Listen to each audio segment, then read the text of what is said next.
I rode into Ardell Crossing on a gray Thursday in October, 20 years late, and with nothing to show for it but a decent horse, a modest spread down in the Pecos country, and a shame as I'd been carrying so long it had started to feel like weather. The town had grown some. 2 new storefronts on the main street, a proper livery where the old hitching rail used to lean. But the country north of it was the same sage-gray hills, the same long angle of afternoon light that had followed me out of this valley when I was 25 and full of nothing but plans. I'd told Mira Foss I'd be back before the snow. I'd said it the way young men say things they mean in the moment, and then let the moment pass. By the time the first winter came, I was 2 territories away scouting for the army. By the second, I'd told myself she'd have found someone steadier. By the 5th, I'd stopped counting. She had found someone steadier. A man named Ford Foss, a quarter-section homesteader with good hands and an honest disposition, from what I was told. She'd married him, raised a boy with him, and buried him 3 years back when a fever came through the valley and didn't spare the careful men any more than the careless ones. I'd heard about Ford Foss dying the same way I'd heard about most things from this part of the world. Late, secondhand, and with the sick feeling that I had no right to care. But I'd ridden back anyway. Not because I thought she was waiting. She wasn't, and I knew it, and I had enough sense left not to pretend otherwise. I came back because 20 years is a long time to carry a half-kept promise, and I was tired, and because I had finally run out of good reasons not to. The Foss homestead sat 4 miles north of town on a creek bend, and when I turned down the lane, I could see smoke from the chimney and a stack of split wood by the porch that hadn't been covered for the night yet. She was still working. I pulled up at the gate, and she came around the corner of the house with a load of fence rail on her shoulder, and she stopped when she saw me. 20 years. She looked it, and so did I, and neither of us was the worse for it. Her hair had gone to gray at the temples, and her face had the kind of weather in it that comes from a life lived outdoors without apology. She set the rail down against the fence post and looked at me without any particular expression for a long moment. Cull Prater, she said. Mira. She picked the rail back up. Gates open. That was all the invitation I got. And I understood it for what it was. Not a welcome and not a door shut either. Just the frontier courtesy she'd have shown any traveler. I tied my horse and followed her around back, where she was patching a gap in the paddock fence before the cold sets in. I asked if she needed a hand. She handed me the other end of the rail without a word. We worked until the light went. She didn't ask why I'd come, and I didn't offer it. When the fence was done, she said there was supper if I wanted it. I said I did. Her son Dade was 19, lean and watchful in the way of young men who've had to be the man of the place before they were ready. He shook my hand at the table with the exact amount of courtesy that said he was reserving judgment, and I respected him for it. He asked what my business was in Ardell Crossing. I said I'd come to see his mother. He looked at her, and she looked at her plate, and nobody said anything more about it. I slept in the barn that night. She hadn't offered the barn or the house. I'd simply moved my bedroll there, without asking, because it was the right thing to do, and I didn't want her to have to refuse me. In the morning I was up before her, and I had the horses fed and watered and the rest of the wood stacked and covered by the time she came out to the yard. She looked at the wood. She looked at me. You planning to stay, she said. For a while, if the work holds out. The roof up on your south lean-to is going to give before Christmas. She considered that the way she considered most things. Straight on, without fuss. There's fence to finish on the east pasture too, she said at last, and the well crank wants replacing. I can do all of it. I know you can, she said, and went inside. That was how it started. No declaration, no argument about the years, no scene in the yard with raised voices. She put me to work, and I worked, and we kept the rest of it at arm's length by mutual and unspoken agreement. The days had a good plain shape to them. Hard labor in the cold air, a shared noon meal, the creak of the house settling in the evening. Dade thawed by degrees. By the end of the first week, he was riding fence with me in the mornings, and by the end of the second, he was telling me about his father without being asked. And I listened with the care it deserved.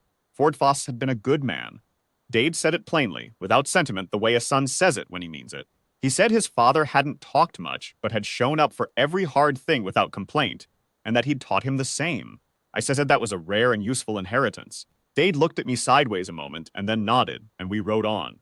Mira and I talked the way people talk when they're working around something large, about the cattle prices, about the east fence, about whether the well casing needed relining, or just the crank. In the evening, sometimes she'd sit at the table with her mending after supper, while I sharpened tools at the other end, and we'd stay like that an hour without a word, which was its own kind of conversation. I could feel the years in the room with us. I didn't try to move them along. It was a Wednesday night, the last week of October, when the frost came hard enough to crack the water barrel. I banked the barn stove, but the cold still found its way through, and I woke before dawn and saw the lamp still burning in the kitchen window. I pulled my coat on and went across the yard. She was sitting at the table with a cup of tea, not mending, not reading, just sitting. She looked up when I came in and didn't say anything, and I stood in the doorway a moment and then sat down across from her. We were quiet for a long time. The lamp threw a small orange circle, and outside the wind had gone still the way it does before a real cold sets in. "You want to tell me why you came back?" she said finally. It wasn't a question exactly. "Yes," I said. "I came back because I couldn't not anymore." She looked at her hands around the cup. "That's the most honest you've been in 20 years. "I know it. I waited 3 years," she said, not hoping after the first one, just waiting to stop.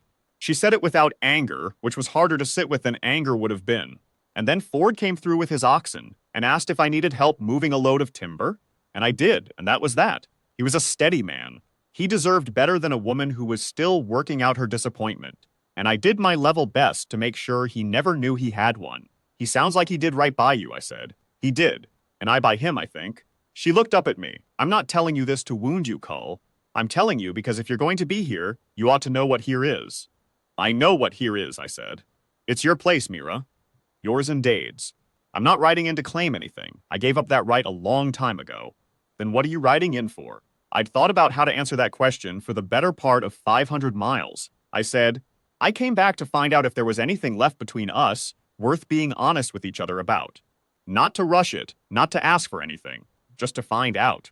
She was quiet a long time. The lamp hissed once and steadied. "The well crank does need replacing," she said at last. "I know it. And there's calving in February if the weather cooperates. I don't have any particular place to be in February." She looked at me for a moment with something in her face I couldn't read entirely. Not warmth exactly, not yet, but an openness, a door not shut. "You always were useful," she said, "when you were here. I intend to be here this time." She stood and took her cup to the shelf. "Then we'll see," she said, and went to bed. I sat at that table until the lamp ran low, and then I went back out to the barn. But when I crossed the yard, I saw the kitchen lamp go out behind me, which meant she'd been awake and watching until I was clear of the house, and that was something. Not much, maybe. But it was more than I'd had any right to expect when I rode in off that gray October road, 20 years late with nothing to offer but the truth of what I'd finally become. The well crank took me 2 days. The south lean-to took 4. Dade helped with the lean-to, and by the end of it he was calling me by my first name without thinking about it, which is the quietest way a young man can tell you he's decided you're all right. Mira and I took our time. There were evenings when the talking came easier, and evenings when we worked in silence, and both kinds were good. I told her about the army years, the territories the Picos spread I'd scratched out of dry ground by myself. She told me about the early years with Ford, the blizzard of '78 that took their first calf crop, the spring that came back anyway. We talked about the things we'd missed, and didn't say it that way, just named them as they came up, and let them settle. The snow came on a Friday in November, light and early, just a dusting on the porch rails. I was splitting kindling when it started, and Mira came to the door and looked out, and then looked at me. "You said you'd be back before the snow," she said. "I know I did. You're a little late." 20 years and a week, I said. She considered that for a moment with the snow coming down quiet around her, and then she went inside and left the door open behind her. I put the hatchet down and followed her in. I have thought about that open door many times since. It was not a grand thing, no speeches, no promises made out loud. Just a woman who had every reason to keep that door shut, choosing to leave it open, and a man with 20 years of hard learning behind him, choosing to walk through it without making a fuss. The rest came the way good things come on the frontier, slow and earned and built from the plain everyday work of showing up. We married in the spring. Dade stood with us, and afterward he shook my hand and said his father would have wanted his mother taken care of. I told him I intended to make sure she never needed taking care of, only company. He thought about that and nodded, and we went in to supper. That homestead is mine and Mira's now, and has been for 7 years, and I have not once regretted the 500 miles I rode to get back to it. What I regret is the 20 years I spent not riding them. But a man can only start from where he is, and where I am is here, and here has turned out to be everything. I'll take that.